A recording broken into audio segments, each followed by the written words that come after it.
네, 잠금 해제 시간으로 이어가겠습니다.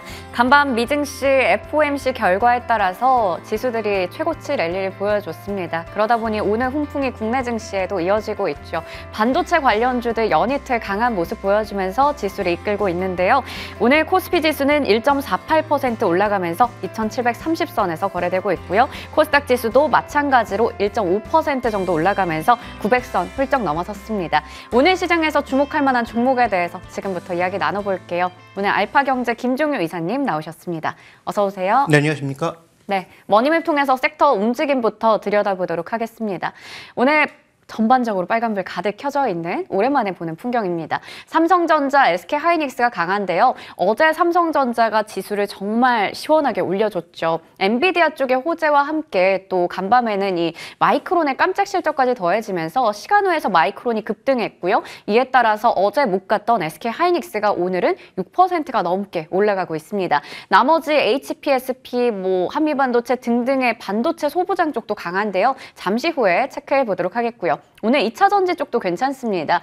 에코프로 그룹주들도 1에서 2%가량 올라가고 있고요. 포스코퓨처엠, 삼성 SDI도 상승에 동참하고 있습니다.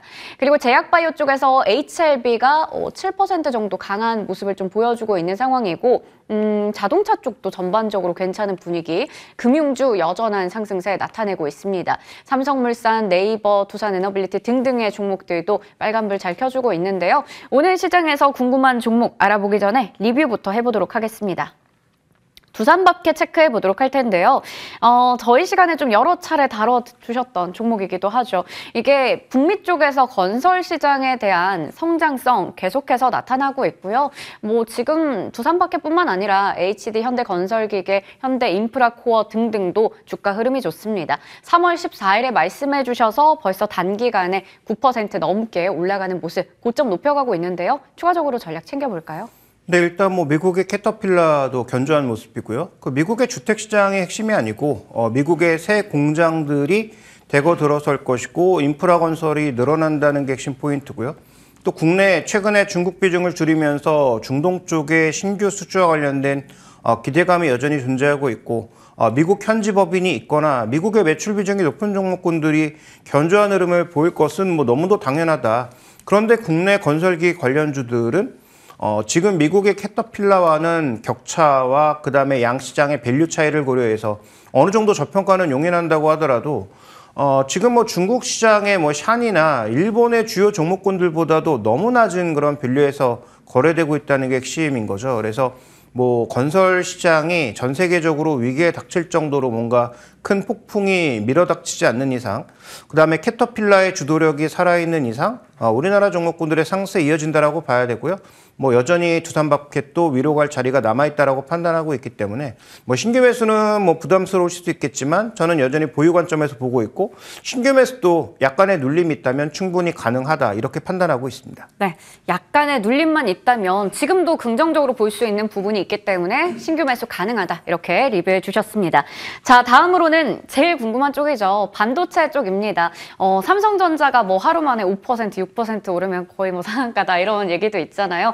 오랜 기간 아마 보유하셨던 분들도 어제 굉장히 기분 좋으셨을 것 같은데요. 오늘 삼성전자 1% 이상 추가로 더 올라가지만 반도체 소부장도 정말 강합니다. 그중에서도 동진세미캠이 또 단숨에 이렇게 11% 급등이 나오고 있습니다. 삼성과 함께 미국의 텍사스 관련해서 또 긍정적인 이슈가 있던데 이 소부장 쪽의 수혜도 이제 본격적으로 시작이 되는 건지 궁금하네요. 네, 텍사스 쪽에 이제 공장이 집중되어 있다는 건 아실 거고요. 그래서 오스틴에 이미 공장이 있고 삼성전자의 신규 공장은 지금 테일러 쪽으로 들어가게 되잖아요. 근데 여기 반도체 혁신위원회 이런 쪽에 삼성전자와 동진세미캠에 들어가서 보조금 수혜가 있을 거다라는 뉴스와 함께 급등하고 있는데 정말 좋은 기업이고요.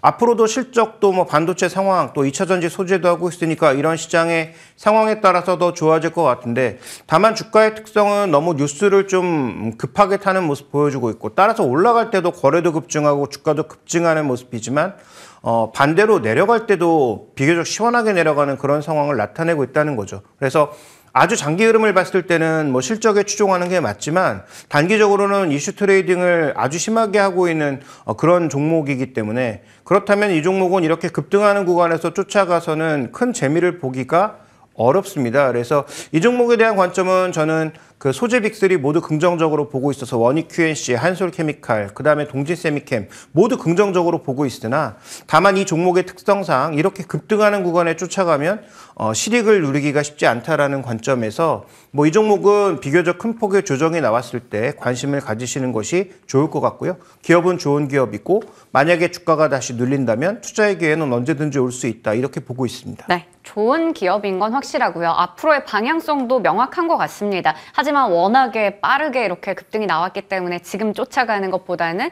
역시나 좋은 구간이 왔을 때 접근해보자 이렇게 얘기해 주셨어요. 자, 그러면 오늘의 잠금 매제 종목들 풀어보겠습니다. 삼성전자 얘기 어제부터 안 할 수가 없죠. 오늘 삼성전자 집중적으로 파볼 텐데요. 이제 정말 좀 기지개 좀 키는 걸까요? 첫 번째 투자 포인트 열어보겠습니다. 엔비디아의 훈풍. 이제 드디어 삼성전자도 이 좀 수혜를 누리는 건가요? 일단 뭐 확정된 뉴스가 나와야 되겠지만 중요한 것은 젠슨왕의 코멘트였다는 네. 거죠. 그러니까 뭐 다 아시는 분들은 아시는 것처럼 작년부터 이 뉴스 계속 나왔거든요. 퀼 테스트 중이다. 지금 뭐 쓰려고 하고 있다라는 그런 카더라 뉴스는 뭐 아시는 것처럼 작년 한 3분기 말부터 계속 흘러나왔던 뉴스입니다. 근데 그 누구도 이것을 입증하지 못했고 그다음에 뭐 기사가 쏟아져 나와도 삼성전자도 입장을 밝히지 않았는데 젠슨왕이 나와서 지금 현재 구간에서 명확한 의견을 밝혔단 말이죠. 자, 이 얘기는 CEO가 나와서 얘기했기 때문에 어느 정도 우리가 신뢰도가 있는 것이다라고 바라봐야 될 것이고 그러면 퀼 테스트 정도는 통과했다라고 보는 게 제가 보기엔 맞는 것 같고요. 그러면 퀼 테스트 통과 이후에 실제로 실적이 발생하는 것은 아마도 빨라야 2분기 이후일 것이다. 보통 통상적으로는 1년 정도 걸렸던 퀼 테스트 이후에 생산해내고 수주하는 구간이 나타났지만 지금 급한 건 뭐 삼성전자도 급한데 엔비디아도 급하죠. 지금 SK하이닉스의 물량을 이미 다 쓸어간 상황이기 때문에 HBM과 관련돼서는 마이크론이 됐든 삼성전자가 됐든 누군지 만들기만 하면 다 사고 싶은 게 엔비디아의 입장입니다. 그런 관점에서 보면 지금 엔비디아도 굉장히 급하고 누군가 추가적으로 좀 만들어줬으면 하는 바람이 있었는데 뭐 이런 의견을 공식적으로 밝혔다라고 하는 것은 그러면 올해 하반기, 빠르면 올해 하반기 한 4분기 정도부터겠죠? 4분기 정도부터 HBM과 관련된 매출이 일어날 가능성 충분히 한번 생각해 봐야 될 것 같습니다. 네, 좋습니다. 일단은 젠슨황의 이제 발언 속에서 긍정적인 기운을 받고 있는 상황입니다. 뭐 앞으로 또 이게 정말 또 이어질 수 있는 실적까지 연결될 수 있는 긍정적인 뉴스로 확인이 돼야겠지만 지금은 일단 긍정적인 분위기 주고 있습니다. 자, 그러면 이제 실적에 대해서 이야기 나눠볼 텐데요. 양호한 실적 기록할 걸로 보입니다. 앞으로 그러면 반도체 쪽에서 기대할 성과도 많은 걸까요? 네, 일단 지금 마이크론의 실적에서 우리가 이미 힌트를 얻었잖아요. 네. 마이크론이 아시는 것처럼 디램 쪽에서 보면 업계 3위입니다. 그래서 이 업체가 예상했던 실적보다 굉장히 긍정적인 실적을 내면서 가장 먼저 실적을 발표하는 마이크론의 이런 긍정적인 실적은 준비된 그림에서 보시는 것처럼 올해 이제 1분기부터 디램과 그리고 낸드의 마진이 확보될 것이다라는 기대가 있었는데 이걸 거의 뭐 정답 도장을 찍어준 거나 마찬가지라고 봐야 됩니다. 다만 시장이 지금 예상하고 있는 만큼 빠른 속도로 좋아질 거냐 정도는 뭐 물론 수치를 4월 초에 확인해 봐야 되겠지만 제가 보기엔 충분히 가능하지 않나라고 보고 있고요. 이 사람을 통해서 아는 사람들을 통해서 주변에 이제 확보한 그 정보들을 모아보면 삼성전자와 마이크론의 최근 실적 증가의 가장 큰 요인은 중국이다. 중국이 최근 레거시 반도체를 쓸어가고 있다. 네. 이렇게 얘기가 나오고 있는 상황이어서 그러면 1분기에는 어닝 서프라이즈가 나올 가능성이 굉장히 높은데 이것이 어떻게 보면 삼성전자의 주가를 추가적으로 끌어올리는 데 한계가 있을지 모르지만 조정받았을 때 삼성전자의 주가를 버티게 하는 아주 중요한 근거가 될 수 있다고 보고 있고요. 오늘 어떻게 보면 SK하이닉스의 상승도 그 부분이죠. HBM 쪽에서 뭔가 추가적인 수주가 어렵다라고 하더라도 레거시 쪽의 실적이 올라오면 SK하이닉스의 실적도 견조하게 올라오기 때문에 두 종목이 모두 좋고 지금 현재 신규 투자 관점에서는 조금 더 부담 없는 삼성전자 여전히 좀 메리트가 있는 게 아닌가 이렇게 보여지고 있습니다. 네, 지금은 좀 더 부담이 없는 삼성전자 쪽의 메리트 짚어주셨습니다. 자, 그러면 이게 또 SK하이닉스와 비교를 해봐야 되는 부분이기 때문에 그동안 SK하이닉스 잘 갈 때 삼성전자 못 가서 아쉬웠었는데 이번엔 삼성전자 잘 갔잖아요. 근데 오늘 또 SK하이닉스 같이 잘 가고 있습니다. 이거 어떻게 비교해서 좀 전망 체크해 볼까요? 결국은 삼성전자가 HBM으로 들어가는 게 중요한 게 아니고 들어가서도 과거처럼 의미 있는 점유율을 가져갈 거냐, 네. 아니면 여전히 HBM 쪽에서는 SK하이닉스가 1위를 유지하는 가운데 삼성전자가 조금씩 잠식해 들어가느냐가 관건이 되겠죠. 그래서 뭐 경계현 사장의 얘기를 들어보면 뭐 27년 정도인가요? 이때 다시 반도체 매출 1위를 차지하겠다라는 강한 의견을 밝히고 있는데, 자, 이것은 아마도 단순하게 HBM 참여뿐만 아니라 미국의 테일러 신규 공장까지 염두에 둔 매출 증가를 아마 염두에 두고 얘기한 것이다, 이렇게 봐야 될 것 같습니다. 이번에 삼성전자도 뜬금없이 마이를 얘기하지 않았습니까? 네. 그래서 이런 여러 가지 상황들을 고려해 봤을 때 비메모리 쪽이 반영되면 제가 보기엔 목표가를 굉장히 올릴 수 있는데, 아직 이 비메모리 부분은 확인이 좀 많이 필요한 것 같아요. 신규 공장도 그렇고 신규 공장을 지을 때 과연 일감을 얼마만큼 확보할 수 있는지에 대한 명확한 그림은 나오지 않은 상황이거든요. 그래서 블룸버그발 뉴스로 인해서 나타났던 보조금 효과, 그다음에 신규 공장 효과를 미리 반영하지 말고 지금은 HBM의 진출 가능성 정도까지 고려해 봤을 때 준비된 그림에서 보시는 것처럼 아마 PB 한 1.7배 내외 정도까지의 반등은 우리가 한번 생각해 볼 수 있는 구간인데, 기술적으로 8만 원대를 돌파할 수 있을까도 관건이지만 8만 원대를 돌파해서 가장 많은 매물이 집중되어 있는 8만 5천 원대도 지금 단기적으로는 돌파하기가 쉽지 않을 수 있다. 신규 거래가 엄청나게 집중되지 않는다면 그런 관점에서 1차적인 목표가는 8만 5천 원으로 상향하겠습니다. 제가 작년 11월 달에 이 종목을 분석하면서 일단 목표 주가를 8만 원으로 잡는 게 현실적이다라는 말씀을 드렸는데, 이번에도 보수적으로 올리는 것은 아직은 확인해 볼 만한 뉴스가 많이 남아있고, 그다음에 지금 1분기의 실적의 긍정적 요소인 중국이 과연 4분기, 3분기에도 계속 이어갈 수 있을까? 그건 좀 미지수거든요.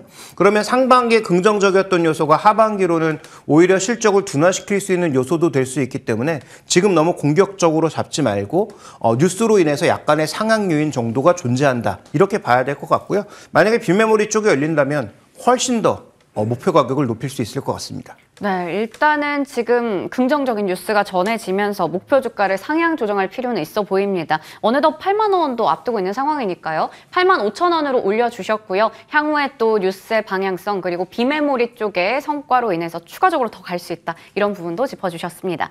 자, 그러면 다음 종목으로 넘어가 볼게요. JYP 엔터테인먼트, 저점 매수의 효과는 없을까? 첫 번째 투자 포인트 확인해 보도록 하겠습니다. 엔터주는 뭐 계속 빠지는 것 같습니다. 이게 여러 가지 이슈들이 있잖아요. 뭐 아티스트들 이야기도 있고, 업황 전체적인 부분도 있고, 하지만 뭐니 해도 중요한 게 뭐 음반 매출, 음원 이런 실적들이 될 것 같은데 아직까지도 불확실성이 거치지 않았죠. 네, 저희가 이 시간에 한 달 전쯤이었던 것 같은데 YG엔터를 했을 때 부정적인 댓글이 굉장히 많더라고요. YG엔터를 지금 보면 되느냐. 그런데 YG엔터가 그 빅 4사 중에서 가장 좋은 모습을 보이고 있는 건 네. 너무도 명확하지 않습니까? 베이비몬스터, 제가 그때 이제 고집니다. 블랙몬스터라고 해서 약간 논란이 있었지만 베이비몬스터의 데뷔를 앞두고 그들이 어떤 성과를 내는지에 따라서 또 변동성이 발생할 수 있겠죠. 네. 그러니까 지금은 소위 모멘텀 있는 종목이 단기적으로 강한 것인데, 과거에 대장주라고 했던 JYP 엔터와 하이브는 왜 이렇게 부진하냐? 바로 이 그림에 답이 있다라고 볼 수가 있는 거죠.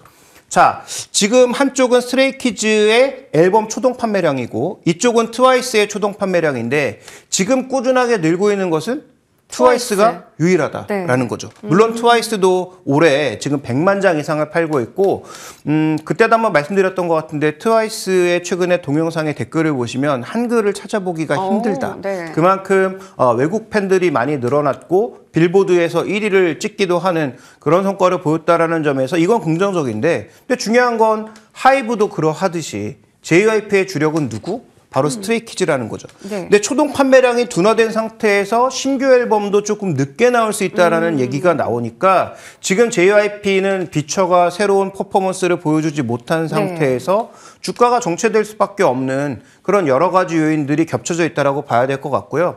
지금 음반이 안 팔려도 음원과 MD 쪽에서의 매출을 메꿀 수 있다, 여러 가지 얘기가 흘러나오고 있지만 시장은 그걸 확인하고 싶은 거죠. 그렇지 않을 것 같은데라는 얘기를 계속 하고 있는 겁니다. 그래서 음반 빠지는 게 예상보다 좀 크다, 심상치 않다.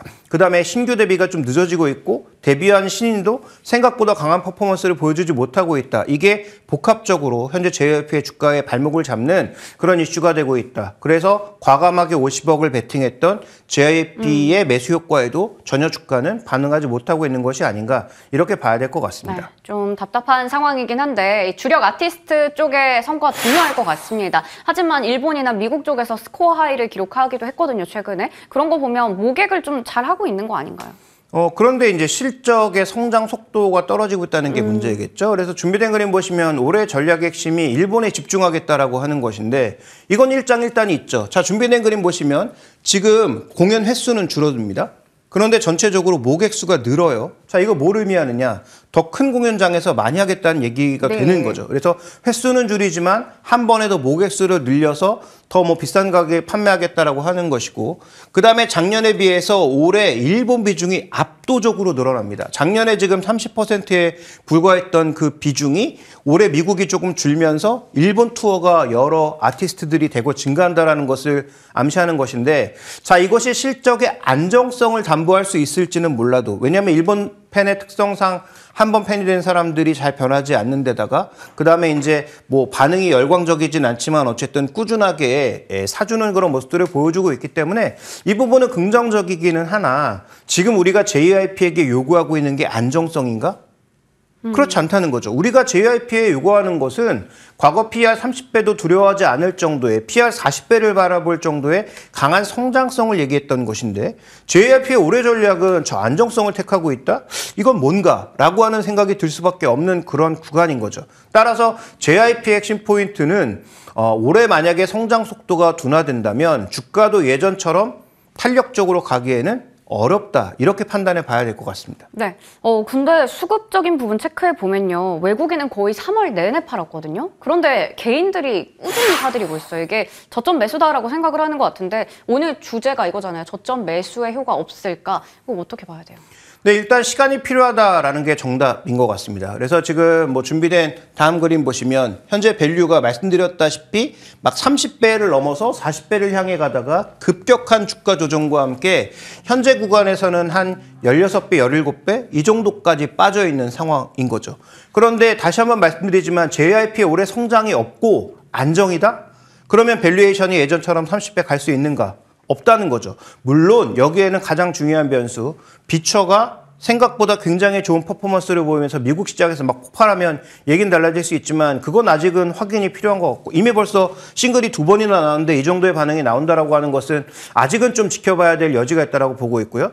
그다음에 가장 우려하고 있는 스트레이키즈의 신보가 나왔을 때 추동 판매량이 만약에 락스타보다 더 줄어드는 모습을 보일 경우에는 과연 시장은 어떻게 평가할까라는 부분인 거죠. 그래서 이 종목의 목표가는 그런 여러 가지 악재 요소를 감안하더라도 저는 20배 정도까지는 높은 마진율과 올해도 어쨌든 성장한다는 거죠. 성장 속도가 줄어드는 거지. 그러니까 이걸 반영했을 때는 한 86,000원 정도의 PR 20배 정도를 목표 주가로 삼을 수 있는데 중요한 것은 우리가 과거에 바라봤던 작년 여름까지 바라봤던 30배, 40배의 목표 가격을 달성하기 위해서는 안정이 아닌 강력한 성장이 필요하다라는 것을 말씀드리고 싶습니다. 네. 지금 주가를 올리는 데 필요한 건 안정보다는 강력한 성장인 것 같습니다. 목표 주가는 86,000원 제시해 주셨습니다.